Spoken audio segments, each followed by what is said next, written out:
देशिक मे शरणं भवशङ्कर देशिक मे शरणं भवशङ्कर देशिक मे शरणं भवशङ्कर देशिक मे शरणं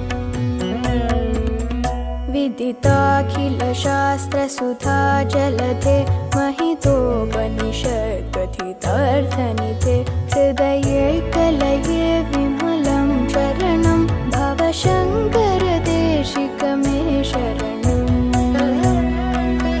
भवशङ्कर देशिक मे शरणं भवशङ्कर देशिक मे शरणं।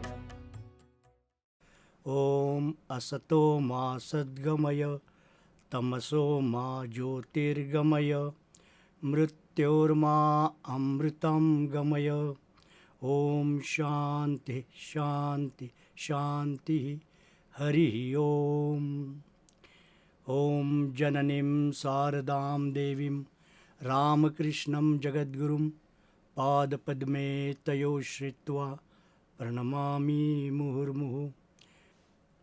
आज आचार्य शंकर सांस्कृतिक एकता न्यास के तत्वावधान में आयोजित इस शंकर व्याख्यानमाला में हमारा विषय है जीवन मुक्त।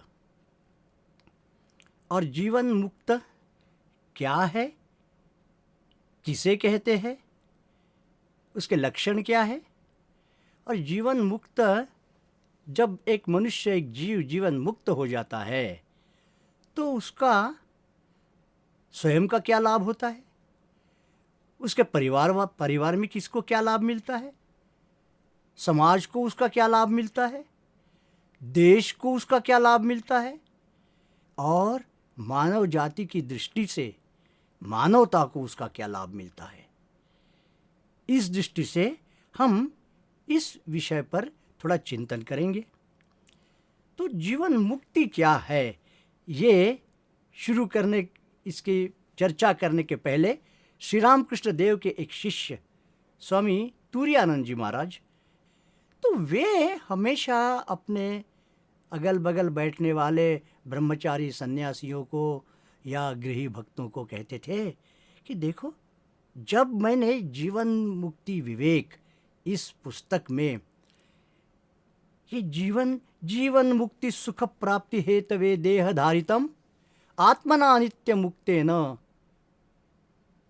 ये जो संसार, जिसको संसार की कोई स्पृहा ही नहीं, आत्मना नित्य मुक्तेन न तो संसार काम्यया, मैंने संसार का आनंद उठाने के लिए देह धारण नहीं हुआ है, बल्कि ये जीवन मुक्ति का आनंद उठाने के लिए जीव ने इस शरीर में अपना वास किया है, देह धारण किया है। ये जब मैंने पढ़ा, तुरानंद जी कहते हैं, जब मैंने पढ़ा तो मुझे बहुत आनंद हुआ और मेरे जीवन का लक्ष्य मैंने ठीक कर लिया कि मुझे जीवन मुक्त होना है। और फिर श्री रामकृष्ण देव के पास मैंने जैसे देखा उनको कि एक बार वो बच्चे थे, लेकिन देखा कि किसी भक्त के यहाँ जा रहे थे, देखा कि उनको देह का होश ही नहीं है, बोध ही नहीं है, बल्कि अगल बगल वाले बहुत से नए लोग समझते थे कि अरे इन्होंने क्या नशा करके रखा है, ऐसे चल रहे हैं जैसे कुछ संसार है ही नहीं। तो ये उनकी अवस्था देखकर मुझे बड़ा एक आश्चर्य होता था कि क्या मनुष्य ऐसे भी रह सकता है शरीर में, और क्या आनंद जब वो बैठते थे जहाँ सत्संग करते थे, एक ऐसा आनंद का वहाँ फौहारा छूट जाता था, इतना आनंद आता था कि समझाया नहीं जा सकता, ऐसा अद्भुत प्रकार का आनंद था। तो ये क्या है, ये कौन है? और बाद में जब उनके करीब गए, पास गए, बैठे, तब देखा अरे जिसको मैं वेदांत कहता हूँ, इसका तो निचोड़ इनके पास है, वेदांत को सब इन्होंने जैसे पूरा आत्मसात कर लिया है। और एक बार जब उनके पास जाने में कुछ देरी हो गई तो उन्होंने मुझे पूछा, क्यों जी आजकल तुम बहुत वेदांत करते हो, सुना मैंने कि बहुत वेदांत क्या तुम पढ़ाई कर रहे हो, अब बताओ वेदांत क्या कहता है? वेदांत कहता है ब्रह्म सत्य जगन मिथ्या, अगर ब्रह्म सत्य जगन मिथ्या, तो जो सत्य है उसका ग्रहण किया और जो मिथ्या है उसका त्याग किया। ये तो सार है। क्यों? ठीक है। बोले मेरे एकदम दिमाग में जैसे प्रकाश कौंध गया कि हाँ, ब्रह्म सत्य जगन मिथ्या, तो ब्रह्म जो सत्य है सत्य का ग्रहण किया, जो मिथ्या है उसका त्याग किया, इतना ही। अब तब मेरी आंखें खुल गई और फिर मैं इस दिशा में ब्रह्म सत्य इसी भाव से माने, अपने आप को शरीर नहीं मानना। ब्रह्म अगर सत्य है तो पांच भौतिक देह सत्य नहीं है। इसके अंदर जो इंद्रिया आदि है वो सत्य नहीं है। इसके अंदर जो प्राण खेल रहे हैं वो भी सत्य नहीं है। इसके अंदर जो अंतःकरण चतुष्टय खेल रहा है वो भी सत्य नहीं है। ये मैंने धीरे धीरे धारणा करने की कोशिश कर दी और फिर ठाकुर जी की कृपा से धीरे धीरे इसी भाव में उन्होंने हमें बिठाया, आगे कर दिया। अब जो इसको रियलाइज कर लेता है, अनुभूत कर लेता है कि मैं इस प्रकार का पंच महाभूत नहीं, पंच कर्मेंद्रिया, पंच ज्ञानेंद्रिया नहीं हूँ, पंच प्राण नहीं हूँ, मैं मन बुद्धि चित्त अहंकार वाला अंतःकरण नहीं हूँ, तो फिर कौन हूँ? इसके पीछे जो एकमेवा द्वितीय, जो केवल जिसको कहते हैं कि एक के सिवा दूसरी सत्ता है ही नहीं, हमारा वेदांत अद्वैत वेदांत कहता है। आचार्य शंकर जी से कहते हैं कि केवल एक जीवो ब्रह्म ही बना पर, कि जीव और ब्रह्म इसमें कोई अंतर नहीं, वो ब्रह्म ही है सब।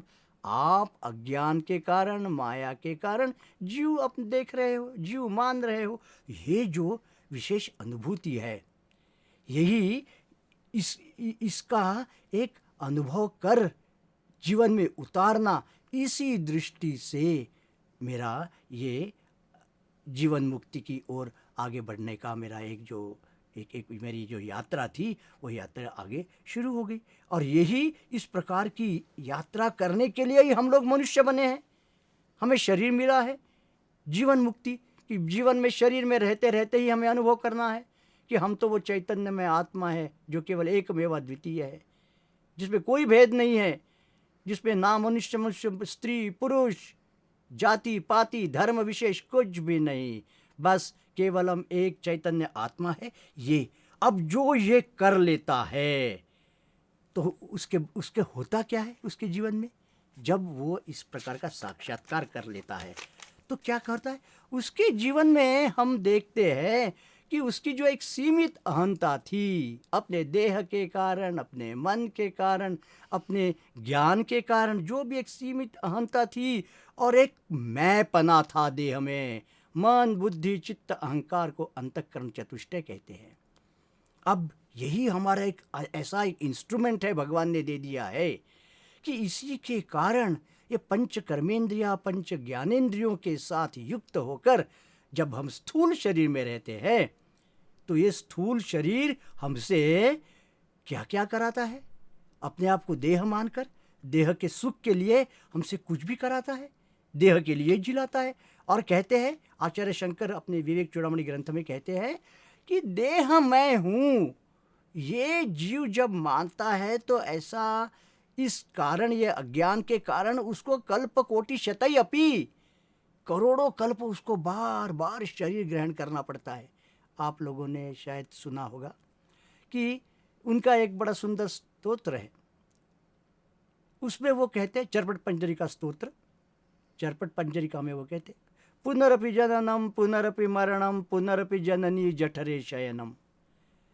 माने बार बार जीना, बार बार मरना, बार बार माँ के गर्भ में प्रवेश करना, छोटा होना, ये सब दुख उठाना जीव क्यों करता है?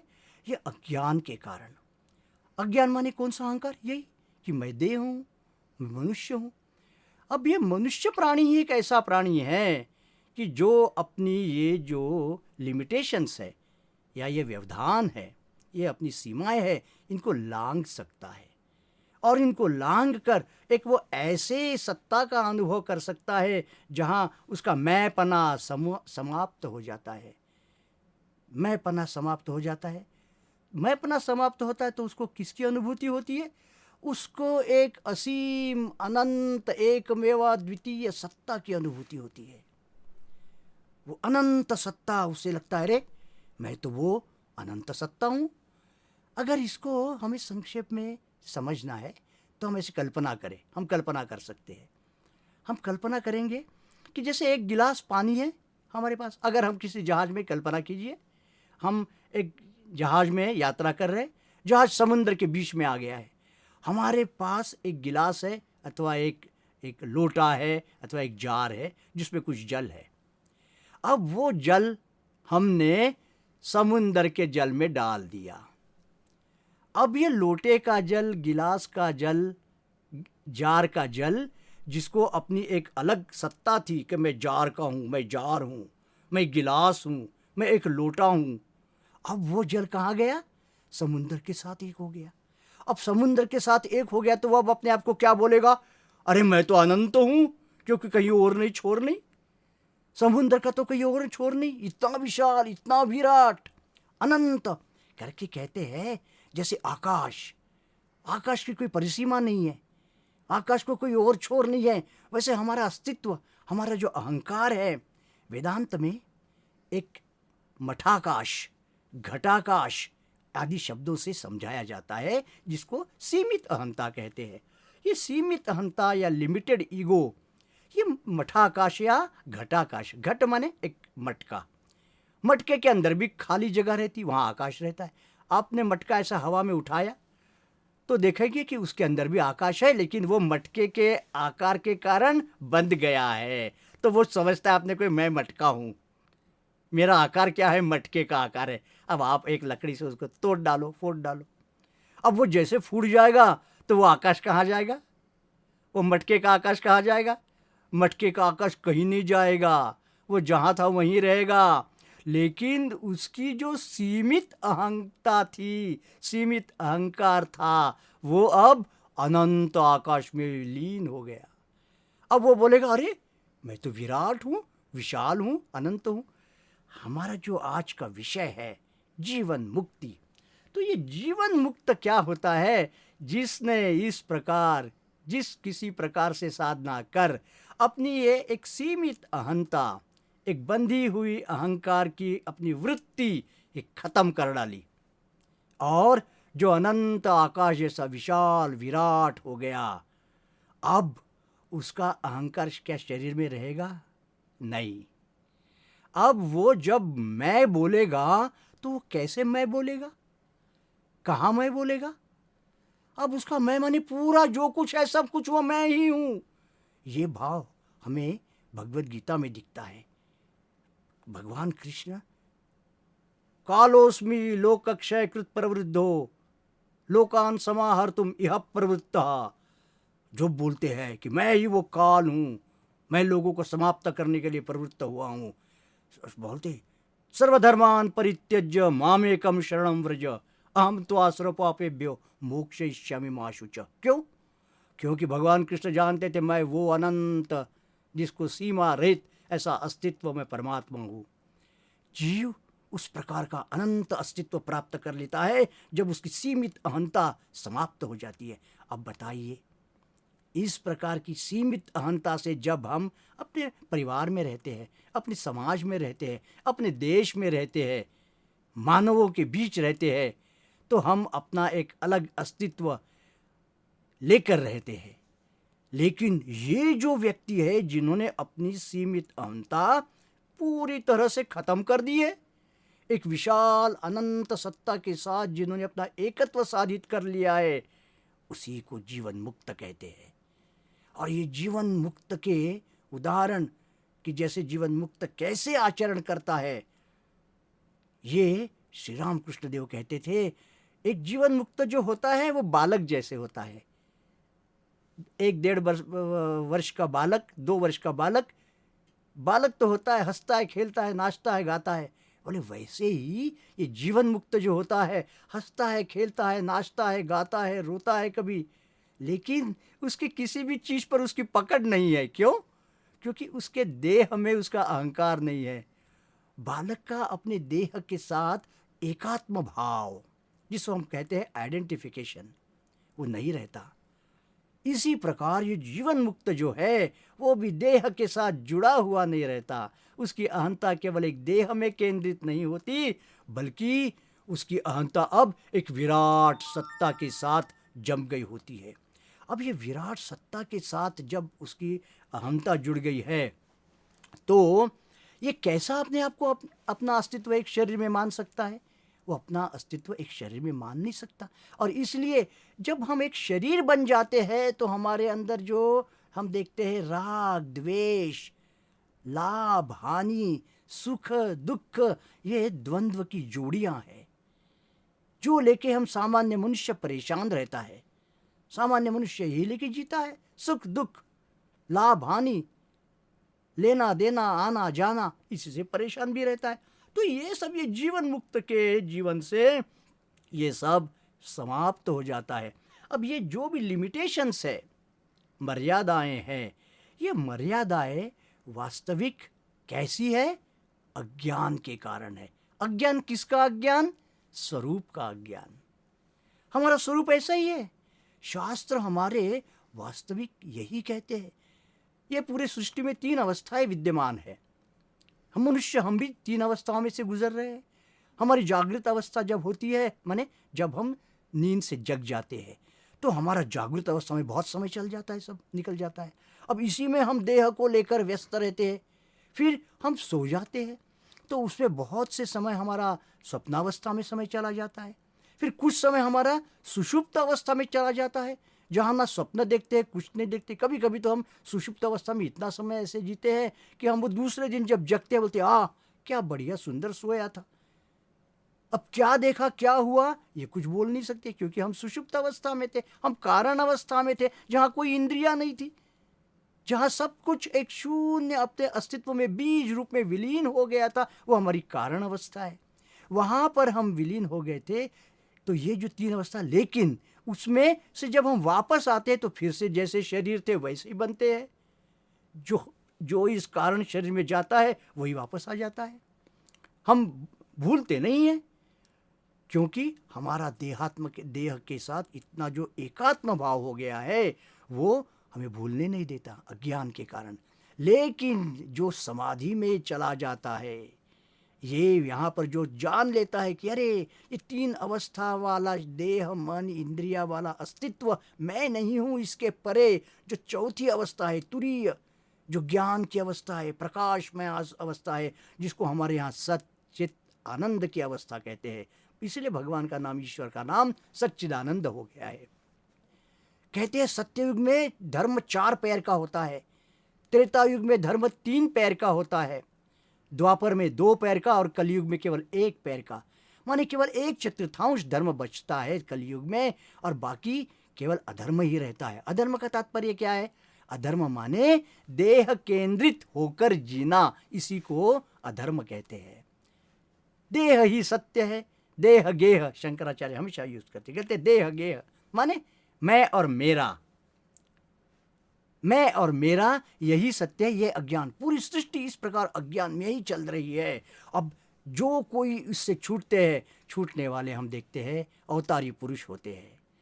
कृष्ण कभी राजा नहीं बने, सबको राजा बना दिया कृष्ण ने।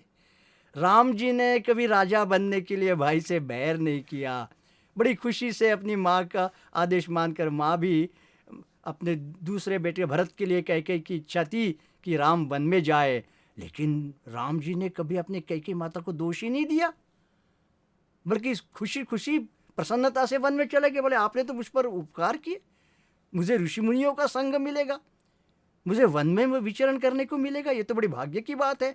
क्यों? क्योंकि उन्हें इस संसार से और ये जो देह के साथ जिनका विशेष संपर्क आता है, इससे कोई रुचि नहीं थी। ये हमारे भगवान श्री राम कृष्ण देव के जीवन में हम देखते हैं, यही बात मिलती है। आचार्य शंकर एक अवतारी पुरुष थे। आचार्य शंकर की गणना भी अवतारों में होती है। 8 वर्ष के बालक थे। कहाँ श्रृंगेरी, कहाँ से वो आके ओंकारेश्वर में 8 वर्ष के थे। उनके जो गुरु गोविंदपाद एक गुफा में 1000 वर्ष से समाधि लीन बैठे थे, उनको जगाने के लिए उनको आना था। ये अवतार लोग बड़े अजीब होते हैं। इनको बचपन से मालूम होता है कि हम क्यों पैदा हुए, हमने जन्म ग्रहण क्यों किया। अब ये जो जीवन मुक्त कोटि जिसकी हम चर्चा कर रहे हैं, तो ये जीवन मुक्ति इनके अंदर विद्यमान होती है, लेकिन इनका जन्म पूरे मानव जाति के लिए हुआ होता है। मानव जाति को एक विशिष्ट दिशा देने के लिए इनका जन्म हुआ होता है। इसलिए ये लोग थोड़े अलग प्रकार के कार्य करते हैं, जीवों को, अज्ञानी जीवों को सिखाते हैं। और इन्हें मालूम है कि ये अज्ञान का जीव बड़ा परतंत्र है, ये स्वतंत्र नहीं है, ये कोशिश कर सकता है कुछ हद तक, लेकिन बस मर्यादित है। श्री रामकृष्ण देव एक उदाहरण देते थे, जैसे गाय को रस्सी से बांध रखा है, 40 फीट लंबी रस्सी है। अब गाय चाहे तो 5 फीट का घास खा सकती है, चाहे तो 20 फीट दूरी का घास खा सकती है, चाहे 40 फीट दूरी का भी घास खा सकती है, लेकिन 40 फीट दूरी के ऊपर वो जा नहीं सकती। भले ही जहाँ उसको बांध के रखा है वो 5 एकड़ की ज़मीन है, कितनी भी बड़ी है, लेकिन वो खा नहीं सकती, क्योंकि वो दूर से बंधी। वैसे मनुष्य विशिष्ट बंधनों से आबद्ध है, कुछ मर्यादाएं उसको है, उसके अंदर हम कहते हैं असीम क्षमताएं है उसके अंदर, हम बोलते हैं असीम क्षमताएं उसके अंदर है, लेकिन वो असीम क्षमताएं व्यक्त करने में अक्षम है। विवेकानंद जी कहते हैं कि अगर मनुष्य प्रयास करे तो 6 महीने में आत्मज्ञान ब्रह्मज्ञान प्राप्त कर सकता है, स्वरूप को जान सकता है। लेकिन 6 महीने में आत्मज्ञान ब्रह्मज्ञान कितने लोग कर सकते हैं? अगर इतना आसान होता तो आज गली गली में एक ब्रह्मज्ञानी मिलता, लेकिन ऐसा नहीं है, नहीं होता। हम लोग बंधे हुए हैं और अपनी प्रकृति को, अपने मन की वृत्तियों को लांघना, उनके ऊपर उठना बड़ा कठिन है, जिनको हम संस्कार कहते हैं। संस्कारों से ये सब आता है। तो खैर, इसके ऊपर इन सब को जिसने खत्म कर दिया है, क्यों? वो एक सत्ता में पहुंचकर वो जीवन मुक्त है। और फिर ये जीवन मुक्त, जब ये इनका पहले अज्ञान का अस्तित्व जो होता है वो जब समाप्त हो जाता है, तब ये अपने पहला जीवन को स्वीकारते नहीं। क्यों? क्योंकि जब ये सत्य में पहुंच जाते हैं, स्वरूप में पहुंच जाते हैं, तो ये स्वरूप के कुछ एक ऐसा विचित्र स्वभाव है कि बोलते हैं अरे ये अज्ञान तो कभी था ही नहीं, अंधेरा तो कभी था ही नहीं, उजेला ही उजेला था, उजेला उजेला है। माने वो अपने आप को कहते नहीं, ये तो अज्ञान था, ये तो अज्ञान था, मैं अपने स्वरूप को जानता नहीं था, भूल गया था। गले में मेरे माला पड़ी थी, लेकिन मैं भूल गया था कि माला मेरे गले में है। बहुत बार हम लोग चश्मा ढूंढते हैं और हम भी अपना चश्मा ऊपर उठा के सिर पे रख देते हैं, सिर पे रख देते हैं, अरे मेरा चश्मा कहाँ गया, मेरा चश्मा कहाँ गया, हम लोग ढूंढते हैं। बहुत बार होता है ऐसा, जो जिनको रोज चश्मा पहनना पड़ता है। लेकिन अब फिर कोई बोलता है अरे तुम्हारे तो ऊपर है, तुम्हारे सर पे लगा के रखा है तुमने, अरे हम हाथ लगाते, ओ अब वो चश्मा क्या घूम गया था? नहीं, वो हमारे पास ही था, हमारे गले का हार हमारे गले में ही है, लेकिन हम भूल गए कि हमने गले में हार पहना है। तो ये जो स्वरूप है, ये जो विराट अस्तित्व की जो का ज्ञान है, ये हमारे अंदर ही है, हमारे भीतर ही है, हम ही वो है। लेकिन हमने वो हमारे भीतर का, अंदर का स्वरूप विराट का ज्ञान भुलाकर उसका आरोप किस पर किया? अंतःकरण पे कर लिया है। मैं मन हूँ, मैं चित्त हूँ, मैं अहंकार हूँ, मैं कर्मेंद्रिया हूँ, मैं ज्ञानेंद्रिया हूँ, मैं प्राण हूँ। और उसके बाद ये जो पंच महाभूतों का एक बड़ा कुर्ता हमने पहन लिया है, एक बड़ा वस्त्र आवरण पहन लिया है। वासांसि जीर्णानि यथा विहाय नवानि गृह्णाति नरोपराणि तथा शरीराणि विहाय जीर्णानि अन्यानि संयाति नवानि देहि। जो भगवान कहते हैं ना, वो इस प्रकार का जो मनुष्य हो जाता है कि जो इस प्रकार का जान जाता है कि ये मैंने पंच इंद्रियों का जो पंच महाभूतों का जो शरीर ग्रहण कर लिया था, वो मेरा ऊपर का बाह्य वस्त्र है करके वो उसके साथ कभी जुड़ता नहीं है। अब ऐसा जो व्यक्ति हो गया जिसको हम जीवन मुक्त कहते हैं, वो जीवन मुक्त क्या करता है? ये जीवन मुक्त, इसकी दृष्टि कैसी रहेगी? हम कल्पना कर सकते हैं। उसे कुछ भेद ही नहीं दिखता। हमें तो सब किसी में भेद दिखता है। अगर हम एक घर में देखें, हम बालक थे, बच्चे थे, हमें हमारी माँ दिखती है, हमें हमारे पिता दिखते हैं, हमें हमारा भाई दिखता है, हमारी दीदी दिखती है, बहन दिखती है। इस प्रकार अलग अलग प्रकार के कोई ताऊ जी दिखते हैं, कभी चाचा जी दिखते हैं, क्या सबको अलग अलग हमने नाम दे दिए।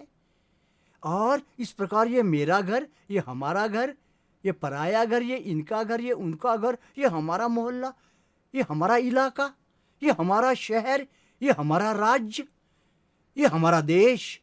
इस प्रकार हम इन सीमाओं को बढ़ाते बढ़ाते जैसे बड़े होते हम समझ में आता हमारा, लेकिन हम सब सीमाओं के साथ ही बढ़ते रहते हैं। हाँ, हमारी सीमाएं जरूर बढ़ती है, लेकिन ये जो असीम सीमा, जहाँ सीमाएं नहीं, इस प्रकार का मनुष्य ये जीवन मुक्त कहलाता है। ये जीवन मुक्त पुरुष ये एक वरदान है, वरदान। जहाँ भी ये रहता है, जहाँ भी ये उपस्थित होता है, जैसे विवेकानंद जी के बारे में अभी हमने उनकी जो स्मृतियाँ मिलती है उसमें कहते हैं कि जिन्होंने उनको देखा, सिस्टर क्रिस्टीना ग्रीनस्टाइडल बोल के उनकी एक शिष्या थी, वो तो बोलती है कि अरे ऐसे पुरुष जिस देश में पैदा होते हैं वो देश धन्य है, जिस काल में ये लोग पैदा होते हैं वो काल धन्य है, और जो चुनिंदा लोग इनके पैरों तले बैठते हैं वे भी त्रिवार धन्य है, क्योंकि इस प्रकार का सौभाग्य कभी कभी मिलता है। क्यों? क्योंकि ये ऐसे महापुरुष पैदा हुए। तो ये जो जीवन मुक्त जो होते हैं ना, जो कुछ जीवन मुक्ति ऐसी प्राप्त कर लेता है तो वो इतना बड़ा एक वरदान और ऐसा इतनी बड़ी प्रॉपर्टी बन जाता है, इतना बड़ा एसेट बन जाता है वो।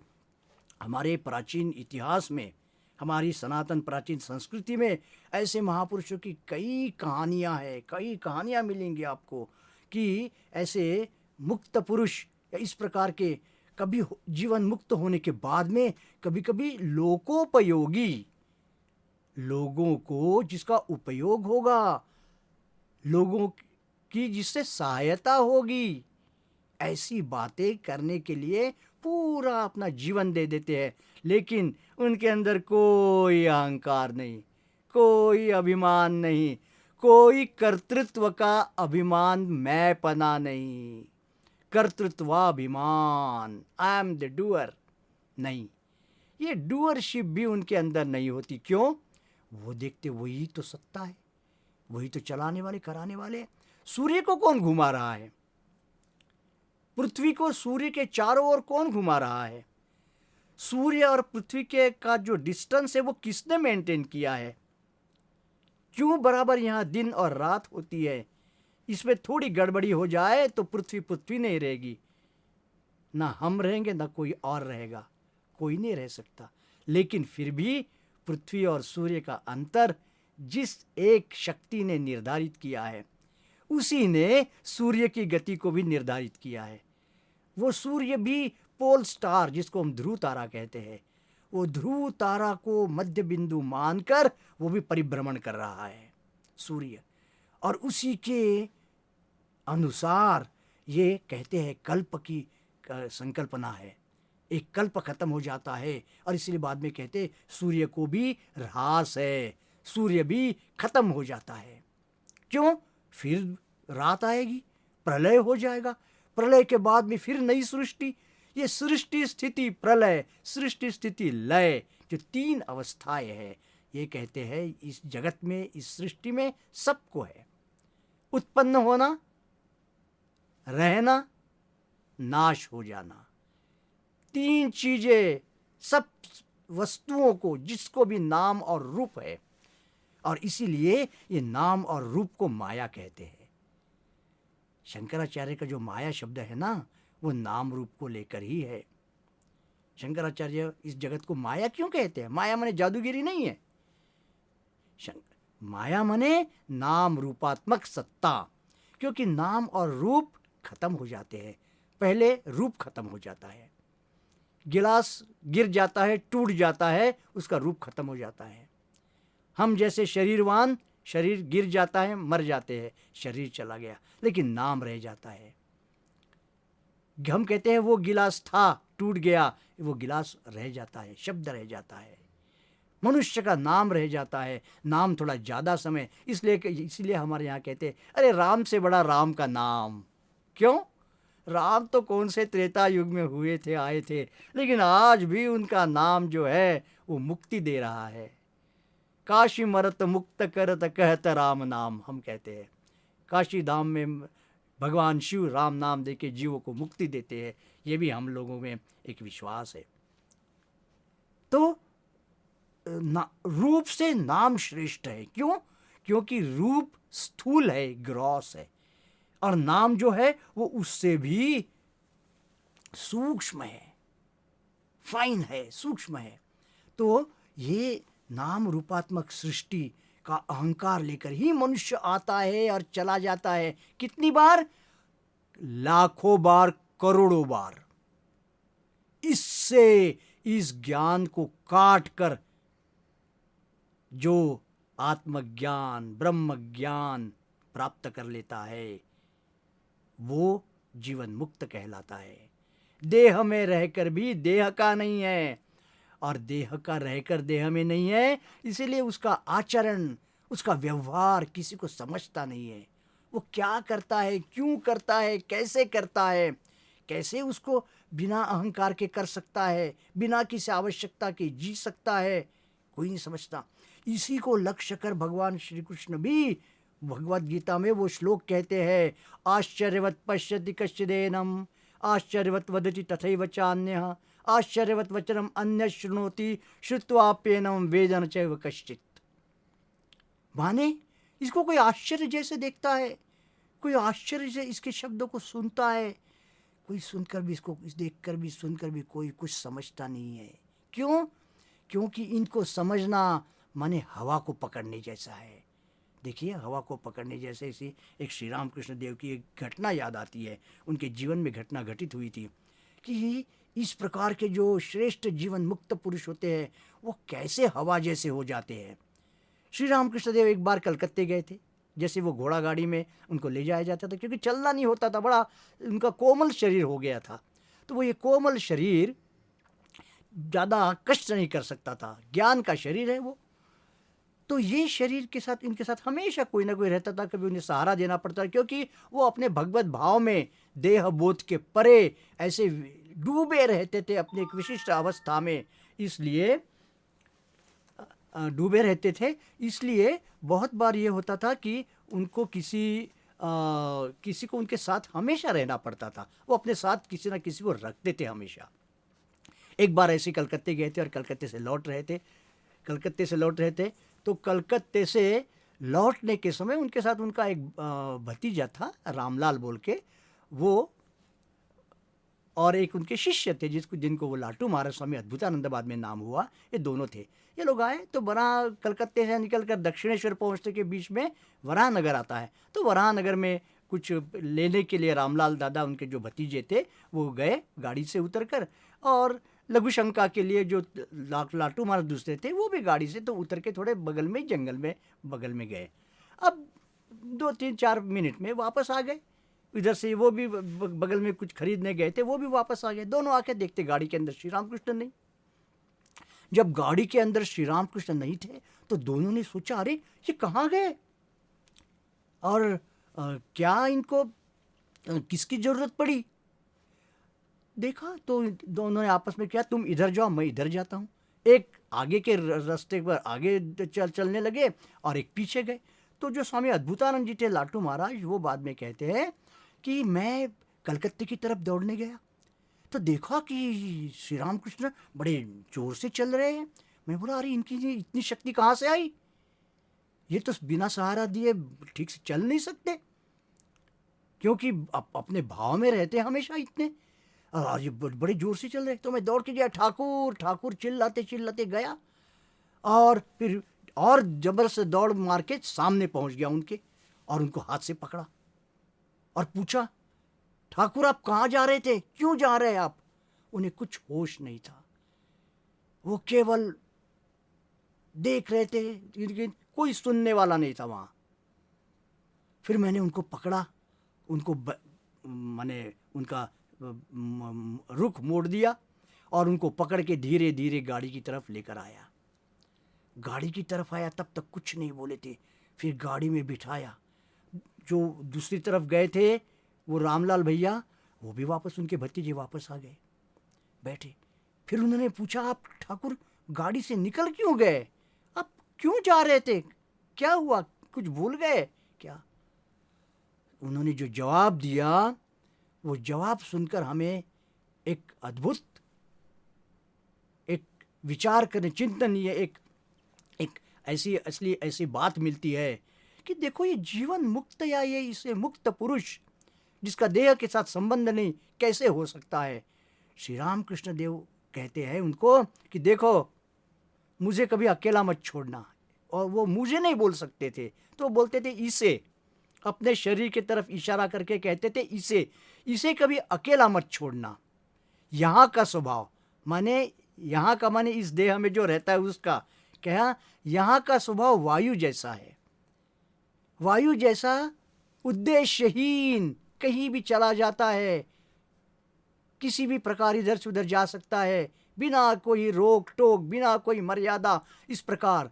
तो यहाँ का स्वभाव वायु जैसा है करके, जब कभी मुझे अकेला छोड़ोगे, इसे अकेला छोड़ोगे, तब इसको 3 बार कहना कि मैं आने तक यहीं रहूँगा, यहीं रहूँगा, यहीं रहूँगा, ऐसा 3 बार बुलवा लेना। उनके जीवन में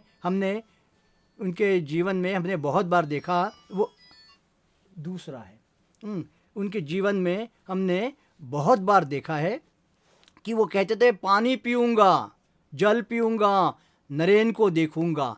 अब ये नरेन को देखूँगा, पानी पीऊँगा, ये शब्द केवल वो अपने मन को नीचे उतारने के लिए प्रयोग करते थे, क्योंकि उनका मन ने तो कहीं कहीं कहीं असीम, बहुत अनंत दूर कहीं चला जाता था, इसलिए वे इसका शब्द प्रयोग करते थे। अब इस एक वृत्ति के कारण, इस वृत्ति को आसरा बनाकर वे इस देह में बने रहेंगे। ये कौन लोग समझेगा? ये इनके जीवन में इस प्रकार की बातें, अद्भुत बातें। इसलिए तो नरेंद्रनाथ स्वामी विवेकानंद जी पश्चात बोलते थे कि इस प्रकार की का जीवन मैंने कभी देखा नहीं था, सोचा नहीं था। और मैं सोचता था कि ये ब्राह्मण को यहाँ से, एक दरिद्र ब्राह्मण छोटे से कामारपुकुर नाम के गांव में पैदा हुए, इनको ये सब यहाँ से कहाँ से मिला, कैसे मिला? और फिर मुझे पता चला कि हमारे शास्त्र सही कहते हैं। शास्त्र क्या कहते हैं? त्यागे न एके न अमृतत्वमान शुः। शास्त्र कहते हैं कि त्याग के द्वारा, और त्याग माने कौन सा त्याग, कैसा त्याग? पूरा त्याग, अपने मैंपना का त्याग। त्यज धर्मम त्यज अधर्मम धर्माधर्म उभे त्यक्त्वा येन त्यजसि तत्यज। जिससे धर्म अधर्म त्याग किया जाता है वो मन का भी त्याग कर दो, अपने मैंपना का त्याग कर दो। और इनके अंदर वो मैंपना ही नहीं है, मैं ही नहीं कहते थे, कह सकते थे वो, मैं नहीं बोलते थे, यहाँ बोलते थे, इस यहाँ के लिए ऐसे, ये सब ऐसे इस प्रकार की श्री राम कृष्ण की बात है। तो ये जो अस्तित्व, ये भी एक जीवन मुक्त पुरुष का बड़ा सुंदर ये दिखता है। अब इनको ये इस प्रकार का मन कैसे हुआ उनको? क्योंकि इन्होंने जो हमारे यहाँ, हमारे ये सनातन संस्कृति में हम देखते हैं मूर्ति पूजा की एक आवश्यकता। इन्होंने मूर्ति पूजा से अपना प्राथमिक जीवन शुरू किया एक प्रकार से। 17वें साल में ये कामारपुकुर गांव छोड़कर कलकत्ते में आए थे अपने भाई साहब के साथ। अनेक घरों में, कुछ घरों में पूजा करते थे, भाई की सहायता करने के लिए वहाँ से कुछ मिलता था, उससे उनका घर चलता था।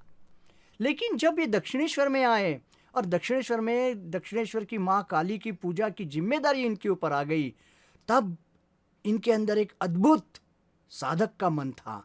इन्होंने वो माँ की पूजा करते करते, माँ तू क्या सत्य है कि पत्थर की है तू? माँ तू कौन है, तू कैसी है, तू अपना स्वरूप मुझे दिखा। ये ऐसा करके इनकी साधना उपासना शुरू होती है।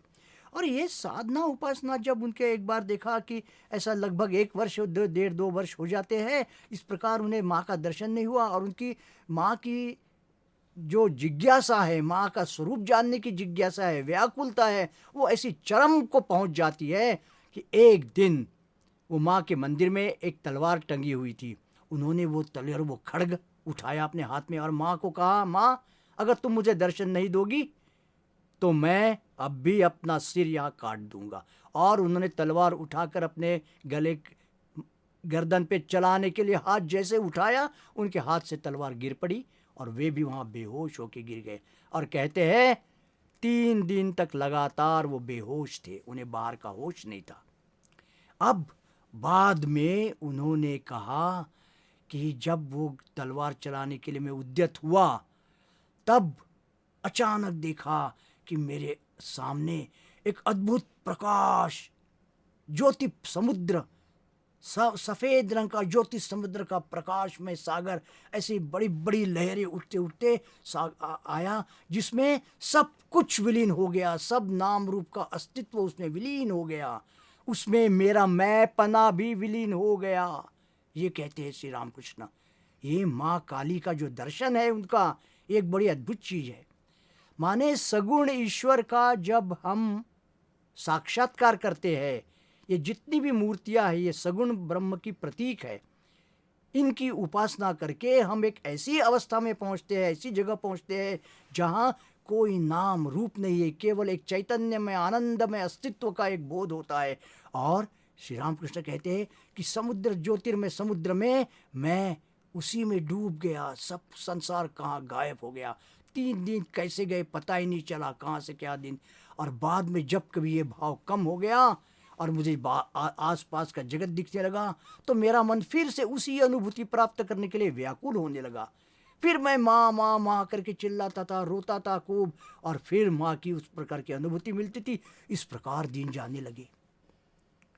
और ये माँ का फिर बाद में स्वरूप दर्शन भी उसी के अंदर, उस ज्योति समुद्र के अंदर, वो कहते हैं कि माँ का सुंदर एक रूप का दर्शन भी होता था। मेरी माँ रूपवान भी है और अरूप भी है, ये कहते थे वो जो ब्रह्म सत्ता है, जो सगुण ब्रह्म है, जो रूप लेकर इस धराधाम में अवतरित होती है, वास्तविक वो इस प्रकार एक व्यक्ति रूप में भी अवस्थित है। ईश्वर का स्वरूप कैसा है? अनंत, असीम।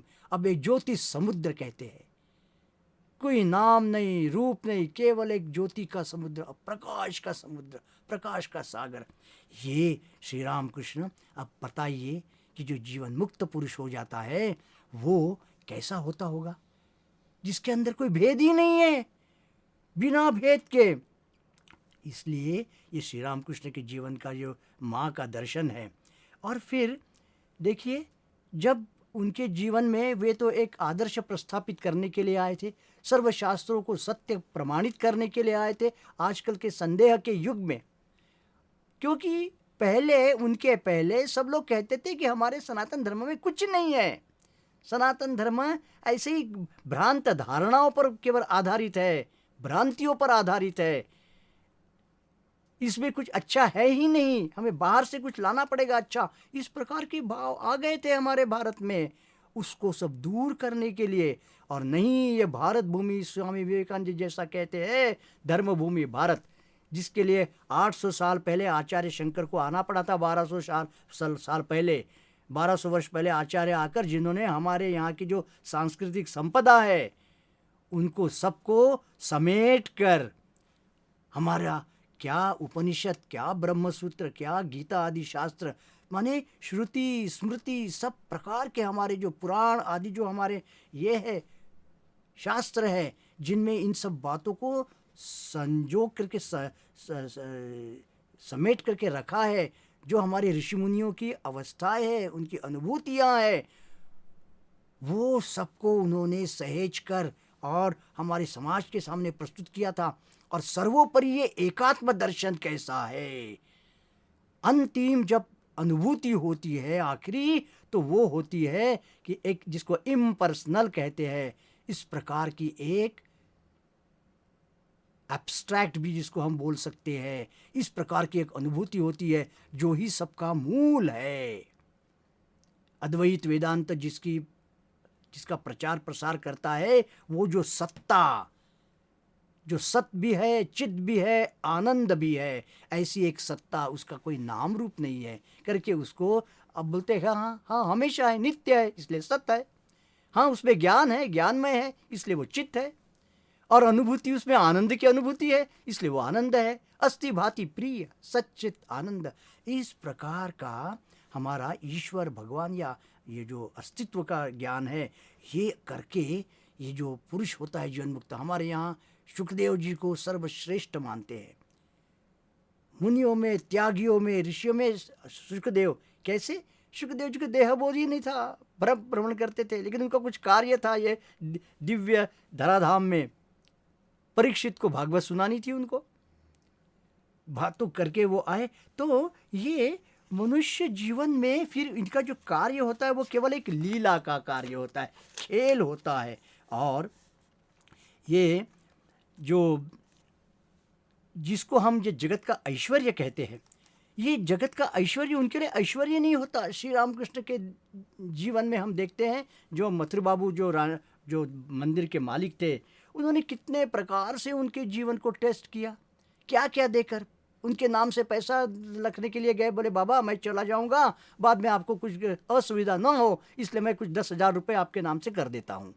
अरे बाबा, श्री रामकृष्ण देव डंडा लेकर उसके पीछे दौड़े। क्या तू मुझे विषय करना चाहता है? माने माँ है, माँ देखेगी। माँ माने ईश्वर। उनके पास उनके गुरु तोतापुरी जी आए। तोतापुरी जी ब्रह्म ज्ञान समाधिवान पुरुष थे।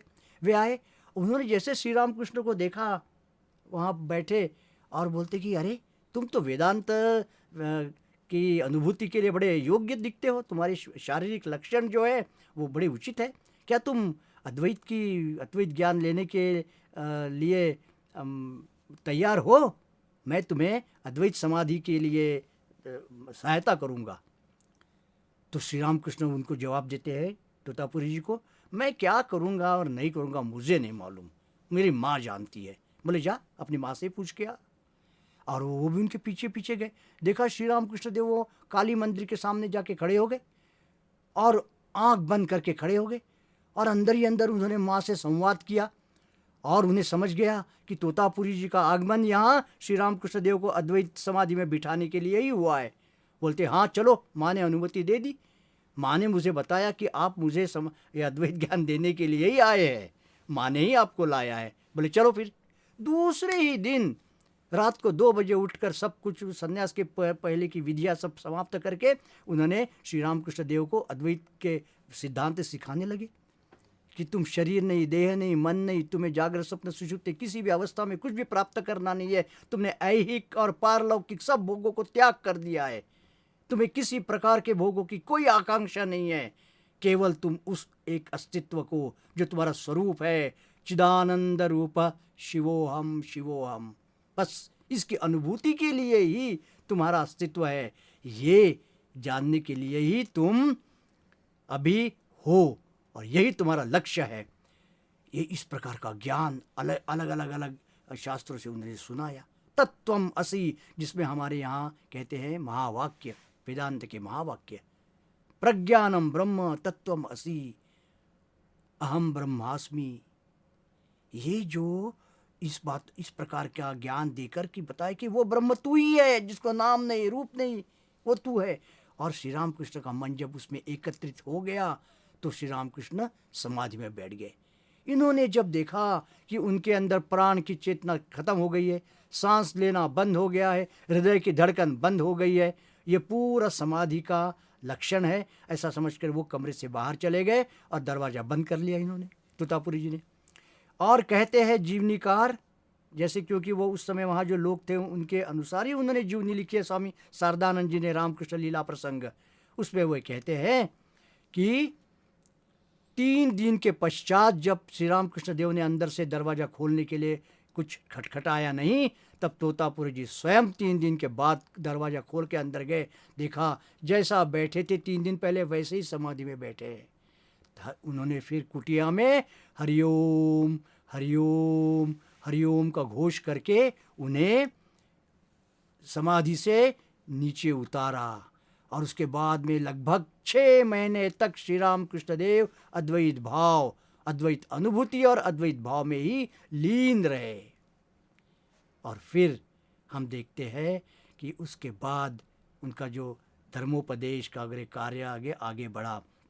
इसलिए श्री राम कृष्ण के जीवन में जो अहंकार का नाश हम देखते हैं, जगत के पूरी तरह से वस्तुओं का त्याग, माने कुछ जगत से कुछ प्राप्ति का कुछ नामो निशान तक उनके अंदर नहीं था। और जिसको हम अहंकार कहते हैं, क्योंकि अहंकार के साथ नाम यश जुड़ा है, प्रतिष्ठा जुड़ी है। ये नाम यश आदि जो प्रतिष्ठा है, जो नाम इसके साथ जुड़ी है, वो सब खत्म, कुछ नहीं।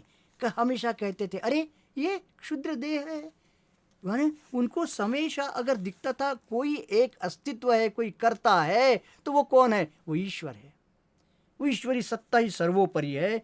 इस प्रकार ये श्री राम कृष्ण के जीवन में हम देखते हैं वो ऐसे हो गए थे।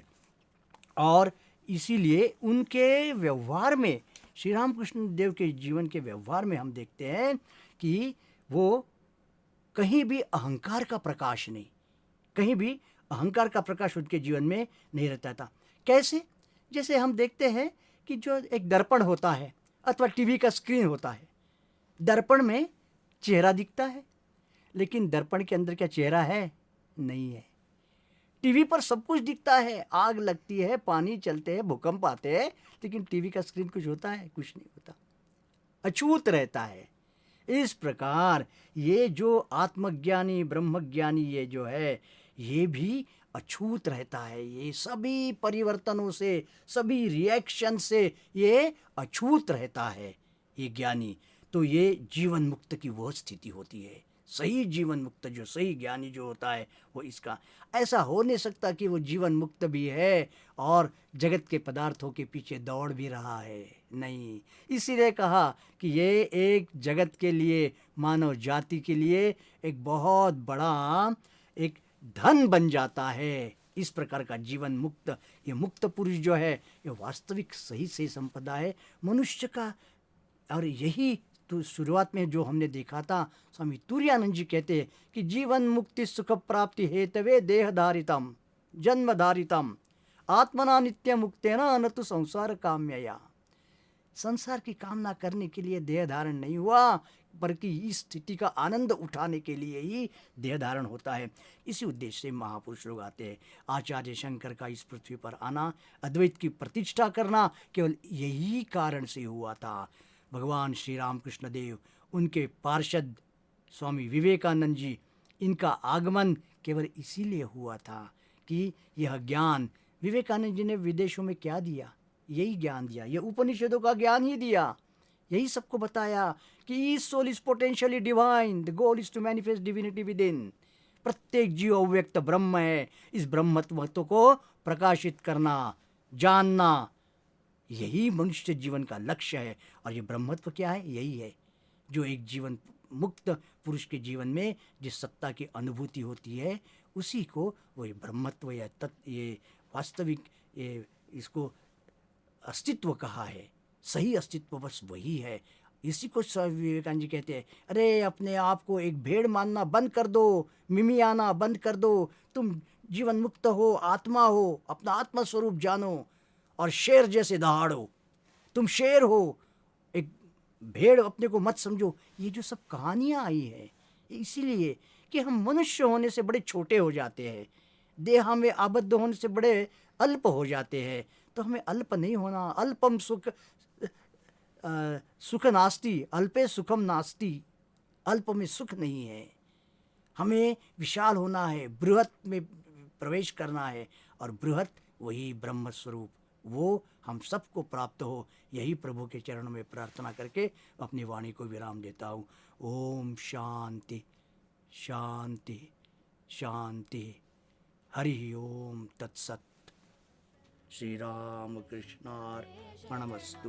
भव शंकर देशिक मे शरणम्।